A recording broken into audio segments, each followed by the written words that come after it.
What up, everybody? Hope y'all is doing good.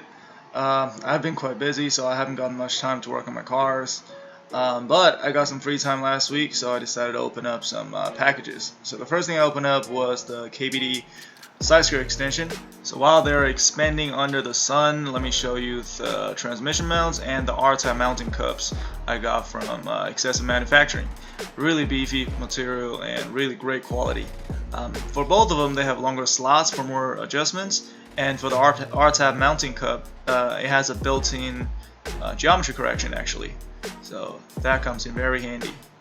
And now if you remember, last time I exploded my slave cylinder. Now I just got a new one. It took me 5 minutes to put it on, and got some messages. I got a call. But what's inside of that bigger box is actually a turbo. The stock CT15B turbo that came with the engine actually is pretty much done, so I had to order a new one. Now as you can see, the side skirt extension are actually, coming back to its own shape under the sun.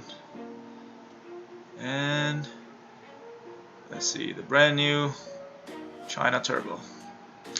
I got nothing against it, not because I'm Chinese, it's just, it's a simple build, it's a cheap build. To begin with, it doesn't have enough bearing material. Even if it broke, it doesn't have enough bearing material to, break the engine. And that's like $200 something. If I blew the turbo, I just get a new one. Now that I've put my new aluminum jack together, let's get the engine out and install some new parts on it. As you can see in the background, I think that's only after about 30 minutes to an hour. The side skirt is already fully expanded. Really doesn't take a long time. Since I'm planning to replace the oil lines, let's just remove it right now. That way it's easier for me to install the turbo anyway. And just make sure to block the hole on the oil pan. Now the new turbo is on. Make sure you tighten them up. Over here I didn't really care about torquing them down to spec, because I might change the studs and the nuts for the turbo to new ones. Now for the CT15B turbo, it actually has two water holes. One is on the inner side, one is on the outer side. I'm not sure why there are two, could be for different engines, but in my case I needed to block off the inner side, but since I'm not connecting it to the water line, so I just block off the outer side as well. I can just remove the block off plate in the future when I'm changing the water line.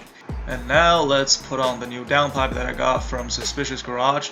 If you saw the last episode, I actually did a box opening on this one. Again, very high quality, and the wells, the design, just top notch. Now we're moving on to the heat shield on both the turbo and the exhaust manifold. Make sure you tighten them down, but don't over torque it.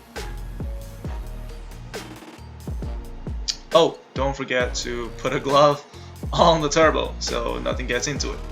And while the engine is out, let's just install the O2 sensor so we don't have to reach into the engine bay in the future. Now as you can see, I got a little bit confused over here when I was doing it, because it seemed to have two sets of holes available for the engine mounts on the exhaust side of the 1JZ.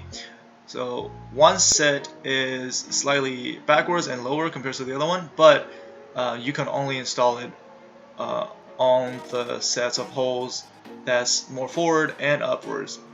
You'll figure it out when you're mounting it, because you really can't mount it onto the other set.